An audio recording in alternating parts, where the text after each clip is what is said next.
All right, let's move on to the latest from Trump. We had actually a pretty positive pick for his cabinet. I'm going to get to some not so positive ones, but let's start with the good news here. Put this up on the screen. He's nominated Gail Slater as Assistant Attorney General for the Antitrust Division at the Department of Justice. This is a position currently held by Jonathan Cantor, who's been a real warrior ally of Lina Khan in terms of the new antitrust movement. He goes on to say big tech has run wild for years, stifling competition, our most innovative sector. And as we all know, using its market power to crack down on the rights of so many Americans as well as those of little tech. I was proud to fight these abuses in my first term, and under our Department of Justice's antitrust team will continue that work under Gail's leadership. Gail previously served at the FTC in my National Economic Council, most recently advising J.D. Vance. So this is like a J.D. Vance ally, it appears, in his Senate office. Gail has also worked in the private sector and media at Fox, in the tech sector at Roku. In her new role, Gail will help ensure our competition laws are enforced both vigorously and fairly with clear rules that facilitate rather than stifle the ingenuity of our greatest companies. Congrats, Gail. Together we will make America competitive again. Is this someone that you had familiarity with previously, Saagar? Because I personally did. Gail. Yeah. I know a lot of people who do know her. They speak very, very highly of her. She's kind of been in the big, conservative antitrust movement. Not a surprise, by the way, that hated desperately by a lot of the Heritage Foundation types and others, but has been on the front lines. That's a good sign. Specifically on Google, Facebook, and others. You also should take a look at the text there, which is very important, of what Donald Trump actually said in his release. And he was specifically talking here about, quote, we will know big tech has run wild and using its power, market power, to crack down on the rights of, quote, many Americans, as well of those of little tech. So little tech has become an acronym kind of pushed forward by Y Combinator and a few others, which is about the emergence of the startup ecosystem and its inability to compete fairly on grounds. The reason little tech is actually so important, I did a monologue about this previously with respect to AI, is that AI itself naturally lends itself to people with a shit ton of money, people like Amazon, Facebook, and others, because the server cost is so high. The problem with that is that it means that whatever the next innovation is likely to be built in-house by these already massive giants. So what you want is actually to create an open source ecosystem which allows the emergence of new players and is not allowed to be totally captured. That is something that little tech has really become an important war in, and actually gets to Mark Andreessen, who we talked about previously. He's been a big little tech, quote unquote, fighter, but there are a lot of other individuals out there. Gary Tan, who I recommend people follow. He's the head of Y Combinator currently. Luther Lowe, who currently works for Y Combinator. He previously worked at Yelp. That guy is an absolute antitrust warrior. People should go and follow him on Twitter. There are a lot of people here in DC and others who've been involved in this movement, and I would say this is a major victory for them. And it is interesting, it's an ideological fight. It also will show you what the Titanic showdown of the century is, because there's a reason that Mark Zuckerberg has his ass down in Mar-a-Lago, and that Jeff Bezos yesterday at the New York Times Deal Book Conference was like, Trump is great. He's really learned about how to quash regulation. Oh, I was wondering what he was going to say. These people, they know that this is probably the single largest existential threat to their business. Like, if you really believe that AI is the future, which all of them do, and all of them have poured billions of dollars of their profits into, they don't have to do that if they didn't think it would be commercially viable, then your inability to capture that future market would both kill your current investment and possibly could put you out of business in the future, or at the very least have to compete. God forbid that they would have to do that. So you have a lot of stuff going on right now. There's a lot of ideas about splitting Google search away from Google Ads or from the rest of the Alphabet company. Amazon, which Bezos, of course, used to helm, the idea is you would split like AWS away from their retail business. There's a lot of unfair competition that happens in this sector. So anyway, I think it will be it could be one of the most positive developments, and the fact that he picked her is a very, very good sign. I actually think this is a more important development than while you were out, we covered the labor secretary who had voted for the PRO Act. Yeah. But then if you look at the rest of her record, she only has a 10% record of voting with the AFL-CIO. So backing the PRO Act was an attempt to win in a swing district, and also the labor secretary is in a lot of ways less powerful than whoever you put in at the NLRB. So that one's still very I'm not sure how much we're getting out of this one. This one to me is more significant. I take my cues on antitrust from Matt Stoller because he just knows way more about it than I'll ever dream of knowing. He's probably worked with Gail. And he clearly knows who she is, probably has worked directly with her. And it's funny because he had just tweeted, the Trump administration has studiously avoided putting any economic populists into their administration, and then within minutes, they made this pick. So, we shouldn't overstate it because there's still a very few people you would consider to be like J.D. Vance allies who've been put into the administration. And those tensions you're talking about, I mean, that's not just outside of the Trump world, the Zuckerbergs and the Sundar Pichai, and Tim Cook, or Tim Apple, as Trump likes to call him, who have called Trump and are trying to get in good with him and trying to reassure him and make sure that their companies don't end up being targeted. But obviously he has, and we're about to get to, he has a lot of billionaire, more libertarian-minded people who are in his administration or who are influential with his administration who are not interested in going in this particular direction. So, those typical like Chamber of Commerce business interests still have a lot of sway in the Republican Party in particular and in Washington in general. So this will be quite a battle to see how this all ultimately turns out. And let's get to the next one. Speaking of, some of the ideological indications of this administration, this is zero surprise, but still worth taking note of. So the current SEC commissioner is a guy named Gary Gensler, who, among other things, has believed that cryptocurrencies should be regulated by the SEC. And the SEC of the various financial regulatory agencies is the most aggressive in terms of enforcement. That created all kinds of, conflicts and recriminations. There was a whole fight about, okay, which agency should really be regulating or not really regulating the crypto industry. And to be honest with you, probably whether it was Kamala or Trump, because the crypto industry has spent a lot of money in our electoral system on both sides of the aisle, you were going to get an SE chair who was going to be, much more crypto friendly. And that is exactly what Trump has picked here. He picked Paul Atkins to run the SEC. They describe him as a pro-business conservative. He'd previously been an SEC commissioner under George W. Bush. And what he is known for is he's on the advisory board of Securitized digital asset firm that promotes the use of digital tokens. He's considered to be very friendly to the crypto industry, will probably, push the regulation of this over to one of the other bodies that will do a lot less in terms of enforcement. And then one of the other big things they'll have to decide right away that's pointed out in this article is the SEC had filed charges against Coinbase, which is obviously a massive crypto exchange. They charged the company with violating securities law. We had covered this here by failing to register as a broker, allowing unregistered crypto assets to be sold on its platform. So that will be one of the first questions, and it's one of the current SEC Commissioner Gary Gensler's signature cases. Are they going to continue that high-profile enforcement action? I would say it is very unlikely. Oh, no. I mean, listen, for anybody who's paying attention, Tyler Winklevoss and Cameron Winklevoss and who else? The entire crypto industry, the Bitcoin conference, they did not give $1 million to Trump for free.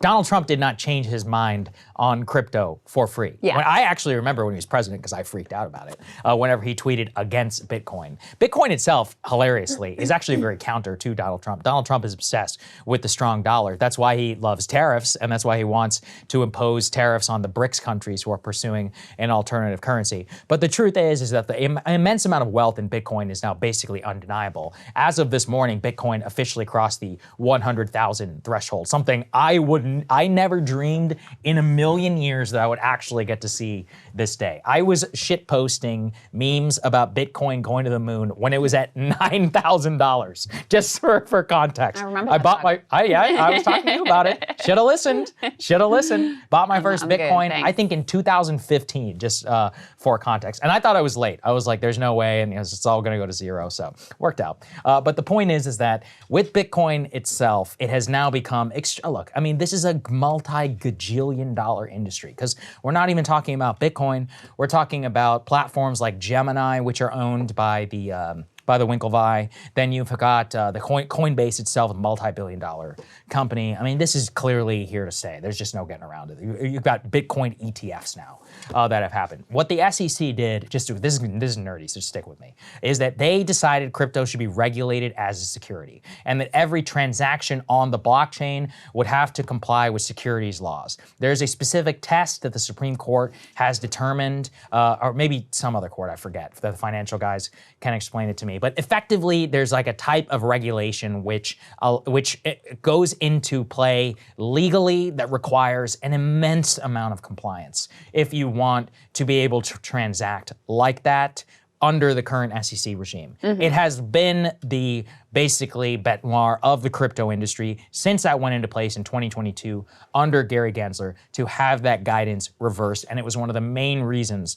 that a lot of these tech people decided to back Donald Trump. So look, again, they're gonna get what they paid for. That's right. And you know, yeah. Well, and they were probably gonna get some of it under Kamala. They too, were. So, yeah. I mean, you remember Mark Cuban was floating himself for SEC chair. Yeah, that's why. Yeah, exactly. And, you know, it was clear, like, there was a war on Gary Gensler, and that war had already been won before this election. And one of the seminal moments was, because it's crazy, because you have the whole Sam Bankman-Fried thing, right? This massive fraud is exposed, and how this was just like a house of cards and a total Ponzi scheme, and he goes to prison, and, you know, he's giving all kinds of money publicly to Democrats and more secretly to Republicans. And so you would have thought that would have dealt a blow to their influence in DC, but not at all. On the contrary, you know, they sort of got smart from there. They lobby and organize super PACs just like every other major interest. In fact, crypto was one of, if not the largest contributor to the 2024 elections by industry in this entire election. But one of the seminal moments in this fight was Katie Porter, who had been, you know, adversarial to them. And it's not like they're like, oh, we have to get rid of Bitcoin. It's like, we're going to enforce, securities regulations, as Saagar was explaining, using the SEC. And so they're more adversarial, Elizabeth Warren being part of that wing as well. So in any case, they dropped millions of dollars in Katie Porter's race, and they were able to defeat her. And that really sent a chill across any legislator who had been more adversarial to crypto. And since then, they've all just been folding like a deck of cards on both sides of the aisle. So even before, you know, Trump was able to win, they had already basically locked in a more friendly regime, whether it was Kamala or whether it was Trump. And of course, we can't forget, Trump himself has his own stupid cryptocurrency at this point as well. And, you know, there's a lot that's disturbing about that in terms of the possibility for corruption. Last time in the Trump administration, the way for people to get in good with Trump was to stay at his hotel and very demonstrably and performatively stay at his hotel and secure a large block of rooms and spend lots and lots of money. Now they can just buy a bunch of his crypto coin. What is it? Is it called Trump coin? Whatever it's called. Anyway, they can do that, and there's already a lot of indication that that's already happening. By the way, so yeah, he's all in with them. Krystal is a Tuah coin. Oh my God! She apparently was pumping. I don't know. Look, I am pro. Look, you kind of have to admire this lady for the way she's capitalized on her 10 minutes of fame. I tweeted about this morning. I've been involved in the sports gambling fight. And by the way, I will do a very long magnum opus about why sports gambling online is very bad. But honestly, I am just resigned at this point. Americans are obsessed with pissing their money away. I just don't know what to do at this point. Like, they love weed, they are addicted to weed, they want to send it all to OnlyFans addicts whenever they eventually win, OnlyFans models when they win, they just want to gamble and to buy meme shit coins. It's like, I don't know what to do at a certain point. It's like, you know, should we stop people from doing what they want at a certain point? Like, I just don't know. But you want to with gambling, right? No, but that's what I'm saying. I'm like, what's the point of the fight at this? You know, the token for Tuah hit $500 million. That's how much people pumped into this thing.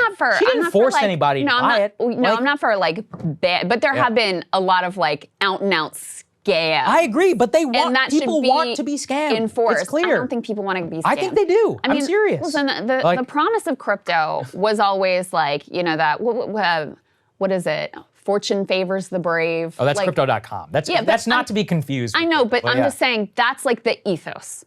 You have a bunch of people who, we have this society where it's impossible to buy a fucking house. It's impossible to afford healthcare and not die for one of coverage, et cetera. It's impossible to afford an education. All these things take so many more years. Wages don't keep up with inflation. And so this is sold as a chance to be one of the players, to have a shot. It's almost like a lotto ticket, right? Yeah, it's that's what it feels. It's gambling. It's not any different really than the sports betting thing. It taps into that same sense of this at least gives me a chance of being able to make it and have the life that I envision for myself and my family. And I think anytime you're tapping into that, you know, I'm not saying I'm, you know, probably more libertarian on these things than you are, Saagar. I'm not saying it should be banned, but it should be regulated. It should definitely be regulated. And obviously we've seen in our lifetimes how when a massive speculatory bubble emerges, how it can be absolutely devastating, not only for the people who are directly implicated, but for the economy at large. Okay, So that's my point, and that's why I get annoyed, is everyone's like, let me gamble on my phone. And it's like, okay, fine, but then don't come crying to me whenever we have to send police officers to your house because you're pissed drunk and you're beating up your wife. And by the way, that's been happening tremendously all across the entire nation. Or whenever, you know, you drink yourself near to death and we have to send EMTs and we have to pay for your healthcare bills. Or, I mean, I can go on forever in terms of the social services that all of this stuff is going to cost. But people are addicted to it. Honestly, I feel very black pill today, just with the response on online gambling, with, you know, this Hawk Tuah thing. And it's like, how many rug pulls do we go through? I know. Through 2020? How many? And people are still doing it. I don't know. Should we save people from themselves at this point? Like, what's the point? They're addicted to it.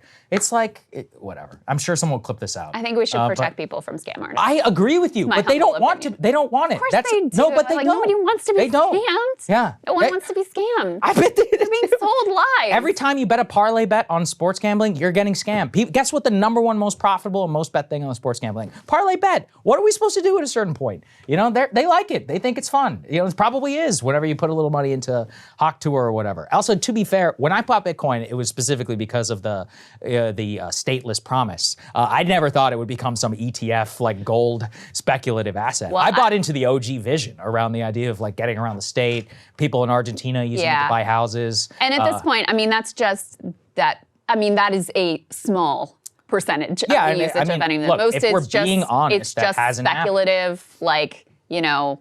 Yeah, it's just gambling. I think That's the what promise of it is that now it is so much money that you actually could start to use it. And I mean, at this point, a sizable portion of the world's billionaires are now Bitcoin billionaires. None of us will ever know who they are. But I mean, once Bitcoin crossed 100,000, which it did in the last several hours, that's genuinely like a shocking moment for the world economy. If it ever passes 500,000 or 1 million, that's when I think the majority of the world's billionaires would be Bitcoin billionaires. So I don't know, maybe it will change something. I still believe in some of that vision. To be honest with from you, the old days. I actually do too.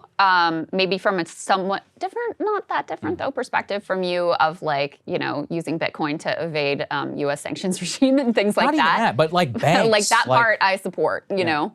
Oh yeah, but remember the Canadian truckers thing, and like that was a real wake-up call whenever they were still able to go down on the exchanges and be able to seize their crypto. There's still a long way to go. The point is that guys, now there's a ton of money out there. If you bought Bitcoin, you know, early, you're sitting on some sizable profits. You could actually invest in some of this alternative ecosystem, like you were talking about with sanctions. But I mean, there's a million use cases which unironically could be good, and I would like to see some of that. But unfortunately, a lot of it has evolved into FTX, Hawk Tuah, meme. What was the other one? Safe Moon. I think that was another favorite one that people were talking about. So anyways, look, I don't know. This is a more psychological thing, but I am stunned and amazed at people's want and addiction to want to piss their money away. Yeah, I don't get it. I do get it. It's because, I mean, it does come out of this like. But at a certain point, Well, it's like there's a few things. There's, like I was saying, this sense like I have no other shot. Like this is my shot. You know, it's the people that you see lined up at the gas station buying the lotto tickets. Like, you know, another one. This is my shot. It's that same energy. And then, you know, there's a lot of sophisticated scammers out of there is definitely part of it. And I think that we have a responsibility as society to, at the very least, try to regulate and protect people from the most overt scams and try to make them whole when they are scammed, rather than just being like, oh, well, you're an idiot and you shouldn't have gotten scammed.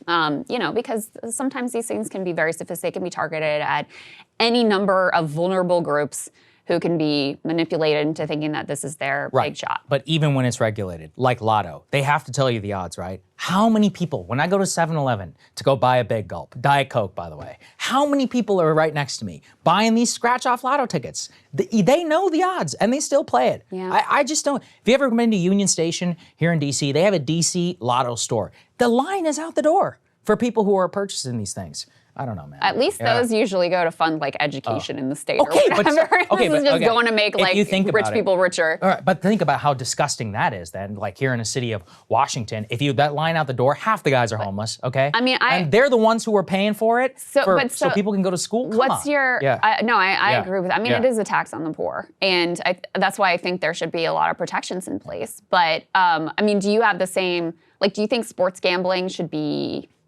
banned? No, I don't think sports gambling online should be illegal, period. You don't think it should be legal? No, sports gambling online. So like the difference is that, look, for Vice, I have come to the terms, people are going to do it. There's nothing you can get around. You should have to go to a casino. A lot of in the UK and elsewhere, they have like physical shops in people's neighborhoods where you have to go to place your bet. And one of the reasons why is that online, first of all, the actual products that are sold to people online are the most degenerate, like horrible financial products that exist. But you are in favor of some level of protection for people from these scams. Krystal, I am, but they don't want it.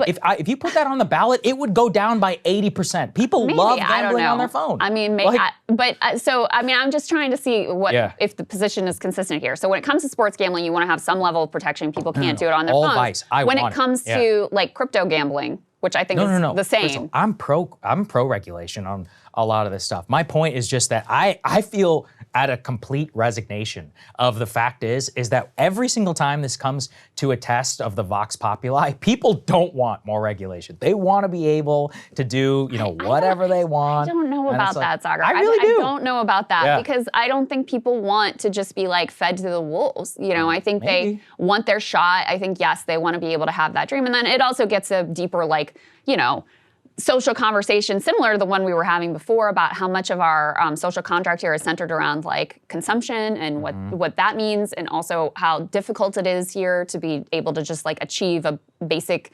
stability in like things like healthcare.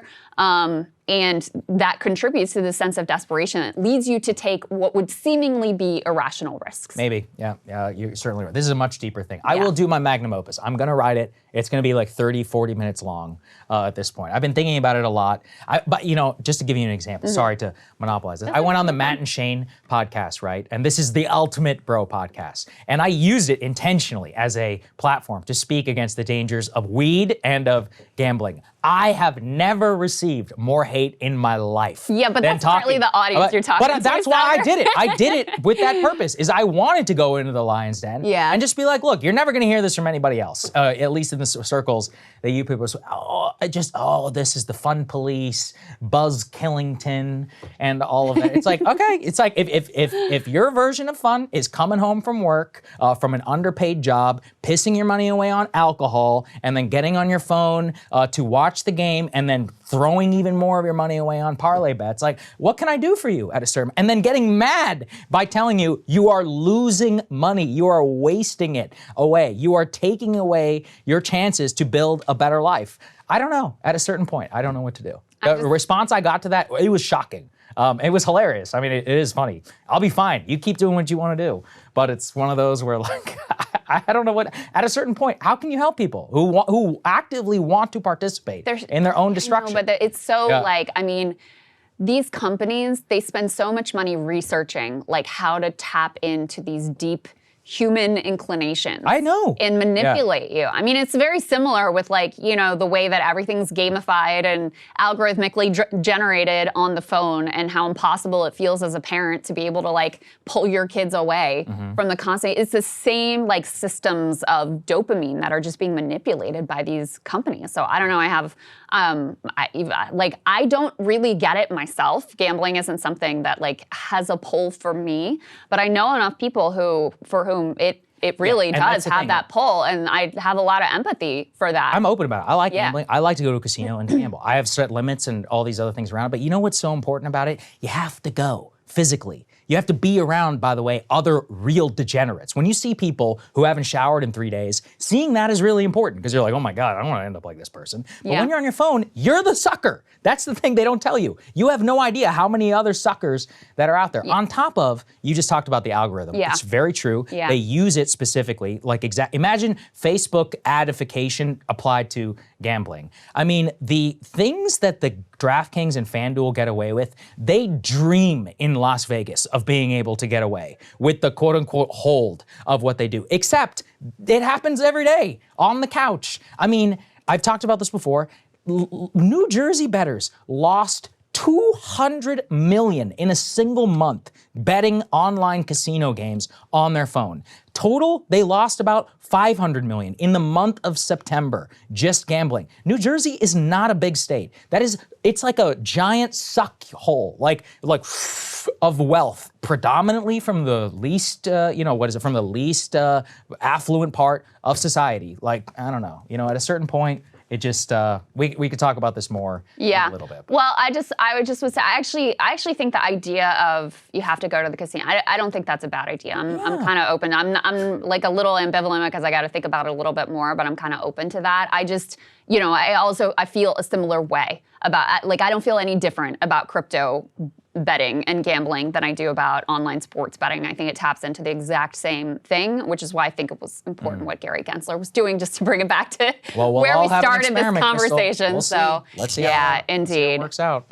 We're gonna save the Trump billionaire cabinet conversation we'll hold that one for next week. Maybe I'll do a monologue about it. But in any case, there's a lot of billionaires in Trump's cabinet, and that's something that we should be thinking about and what their influence is going to be. Elon Musk being the most important, example there, since he's literally the richest man on earth. Hey, if you like that video, hit the like button or leave a comment below. It really helps get the show to more people. And if you'd like to get the full show ad-free and in your inbox every morning, you can sign up at breakingpoints.com. That's right. Get the full show, help support the future of independent media at breakingpoints.com.